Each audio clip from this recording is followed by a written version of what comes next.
ఇక డీటెయిల్స్ లోకి వెళ్తే ఏపీ కేబినెట్ సబ్ కమిటీ సమావేశంలో రాజధాని భూ కేటాయింపులపై చర్చించారు. 12 అంశాలకు సబ్ కమిటీ ఆమోదం తెలిపిందని మంత్రి నారాయణ అన్నారు. గెయిల్ ఇండియా లిమిటెడ్ అంబికా దర్బార్ బత్తీకి ఇచ్చిన భూములను రద్దు చేశామన్నారు.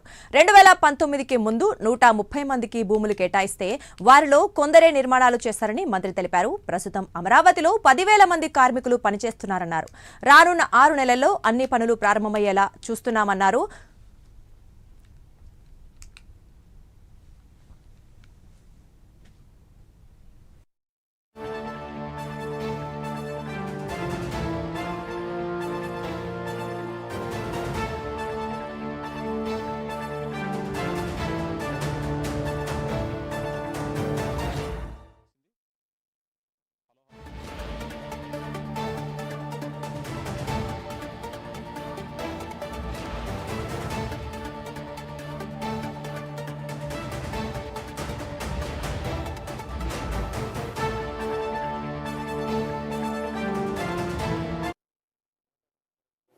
నూట 30 మందికి 1270 ఎకరాలు ఇచ్చాం.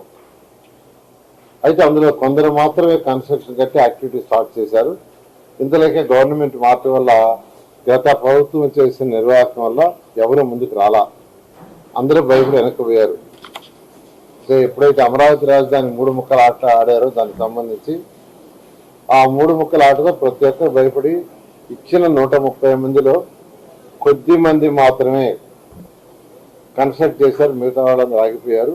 అయితే ఈ ప్రభుత్వం వచ్చిన తర్వాత ఈ ప్రభుత్వం చేపట్టిన అనేక కార్యక్రమాలు కావచ్చు, డెవలప్మెంట్ యాక్టివిటీస్, అమరావతిలో రోడ్డు నిర్మాణం కానీ, అధికారుల భవనాలు కానీ, వీటన్నిటి వల్ల నమ్మకం కలిగి ఇప్పుడు 64 మంది యాక్చువల్గా అనేక మంది అప్లై చేశారు. వాళ్ళలో 64 మందికి 884 ఎకరాలు ఇచ్చాం. ఇవాళ మళ్ళా 10 డిసైడ్ చేసి ఈరోజు యాక్చువల్గా చేయడం జరిగింది. ఈ విధంగా అమరావతి క్యాపిటల్ సిటీ ఏదైతే ఉందో దానికి సంబంధించి ల్యాండ్ సార్ని జిఓఎం ఈరోజు యాక్సెస్ చేయడం. దాదాపు 10,000 పైగా ఈరోజు వర్క్ చేస్తున్నారు. ఆల్మోస్ట్ నేను అనుకోవటం ఈ యొక్క రైనీ సీజన్ వర్షాలు కానీ లేకుండా ఉంటే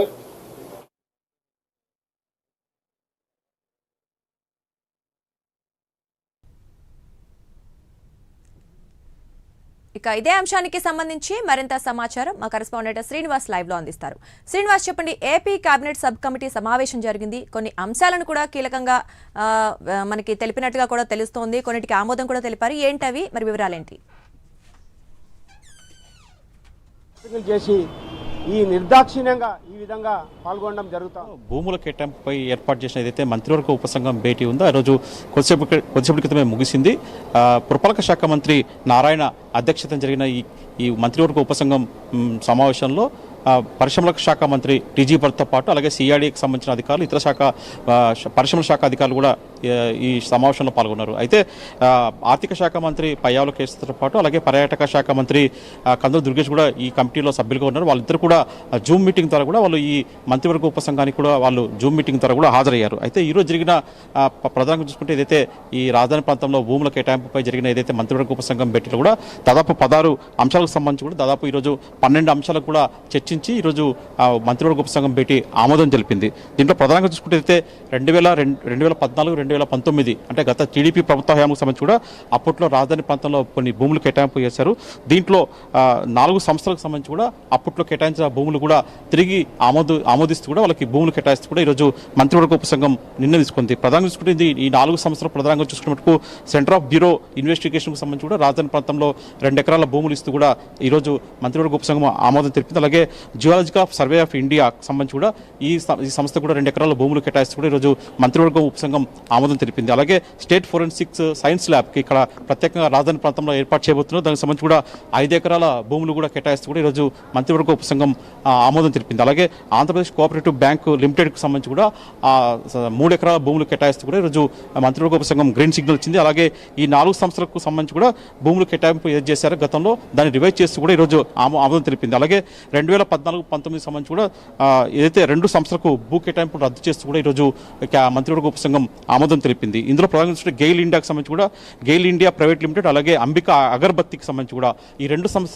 సంస్థలకు సంబంధించి కూడా 2019లో ఏదైతే భూ కేటాయింపులు చేశారో అక్కడ ఎలాంటి నిర్మాణాలు చేపట్టకపోవడంతో ఆ 2 సంస్థలకు సంబంధించి కూడా భూములు రద్దు చేస్తూ కూడా ఈరోజు మంత్రివర్గ ఉపసంఘం నిర్ణయం తీసుకుంది. దాని తర్వాత చూసుకుంటే కొత్తగా ఈ రోజు జరిగిన సమావేశంలో కొత్తగా 6 సంస్థలకు సంబంధించి కూడా భూములు కేటాయింపు చేస్తూ కూడా ఈరోజు మంత్రివర్గ ఉపసంఘం ఆమోదం తెలిపింది. దీంట్లో ప్రధానంగా చూస్తే government of India income tax డిపార్ట్మెంట్కి సంబంధించి కూడా 2 ఎకరాల భూములు కేటాయిస్తారు. ఇక్కడ ఇన్కమ్ ట్యాక్స్ డిపార్ట్మెంట్ ఇక్కడ రాజధాని ప్రాంతంలో వాళ్ళు భవిష్యత్తులో కూడా ఇక్కడికి తమ కార్యాలయం నిర్మించే అవకాశం ఉంటుంది. అలాగే సెంట్రల్ బ్యాంక్ ఇండియాకి సంబంధించి కూడా 4 అంటే దాదాపు 1/4 ఎకరా భూమి కూడా 4 భూమి కేటాయించారు. అలాగే ఇంటెలిజెన్స్ బ్యూరోకి అంటే స్టేట్ ఇంటెలిజెన్స్ బ్యూరోకి సంబంధించి కూడా 0.5 ఎకరాల భూమిని కూడా కేటాయించారు. అలాగే అరెకరా భూమి కేటాయించారు. అలాగే బ్యూరో ఆఫ్ ఇమిగ్రేషన్కి సంబంధించి కూడా ఆ సంస్థకు కూడా 6 ఎకరా భూమి కూడా కేటాయిస్తూ నిర్ణయం తీసుకున్నారు. అలాగే ప్రధానంగా చూసినట్లయితే కూటమి పార్టీలో ఒక పార్టీలో ఉన్న బీజేపీ అంటే జాతీయ పార్టీ బీజేపీ పార్టీకి సంబంధించి కూడా ఇక్కడ రాజధాని ప్రాంతంలో ప్రధానంగా 2 ఎకరాల భూములు కేటాయిస్తూ కూడా ఈరోజు మంత్రివర్గ ఉపసంఘం ఆమోదం తెలిపింది. అంటే బీజేపీకి సంబంధించి కూడా 2 ఎకరాల భూములు కూడా భవిష్యత్తులో ఇక్కడ బీజేపీ కేంద్ర కార్యాలయం అంటే రాష్ట్రానికి సంబంధించిన ఒక కేంద్ర కార్యాలయాన్ని కూడా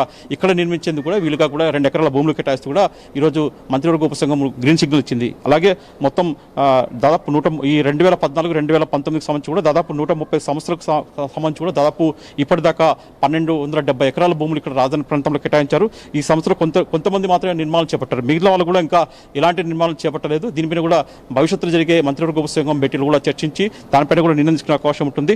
అయితే గత ప్రభుత్వ నిర్వాహకం వల్ల చాలా మంది కూడా ఇక్కడ సంస్థలు ఏర్పాటు చేసేందుకు కూడా వాళ్ళు అంటే ఇక్కడ గత ప్రభుత్వ హయాంలో వైసీపీ ప్రభుత్వ హయాంలో ఎలాంటి సహకారం లేకపోవడం కూడా అక్కడ నుంచి వాళ్ళ ప్రభుత్వం నుంచి బెదిరింపు ధోరణులు ఉండడంతో కూడా చాలా మంది కూడా ఇక్కడికి పరిశ్రమలు ఏర్పాటు చేసేందుకు కూడా ముందుకు రాలేదని చెప్పేసి కూడా మంత్రి నారాయణ చెప్పారు. మొత్తం చూసుకున్న మటుకు ఈరోజు జరిగిన మంత్రివర్గ ఉపసంఘం భేటీల వరకు దాదాపు 12 అంశాలకు ఆమోదం తెలిపారు. Durga. Right, thank you Srinivas.